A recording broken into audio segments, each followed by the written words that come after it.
அப்போ இந்த ஜென்மாவை எதுக்கு எடுத்திருக்கு அப்படின்னா, ஏற்கனவே பண்ணின கர்மாக்களை கழிக்கிறதுக்காக.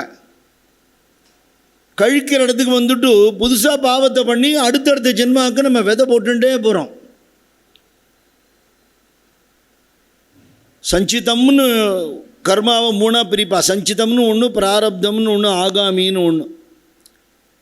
சஞ்சிதம்னா என்ன அப்படின்னா, இதுவரை நம்ம பண்ணின அத்தனை கர்மாக்களுடைய டோட்டாலிட்டி மொத்தம் மலை அளவு இருக்க வச்சுக்கோங்களேன். இந்த ஜென்மாவில் அனுபவிக்கிறதுக்கு அதுலேருந்து கொஞ்சம் எடுத்து வச்சுன்னு இருக்கோம்.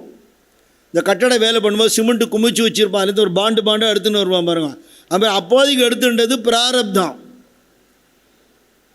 திருப்பி நம்ம இந்த ஜென்மாவில் பண்ணுற புண்ணிய பாபங்களுக்கு ஏற்றாப்பில், ஆசைகளுக்கு ஏற்றாப்பில் அடுத்த ஜென்மாவுக்கு போயிட்டே இருக்கேன். அப்போ இது என்ன முடிவு இல்லை. இன்னொன்று என்ன, இதே மாதிரி மனுஷ ஜென்மா தான் கிடைக்கும்னு கேரண்டி இல்லைன்னு வேறு சொல்கிறான்.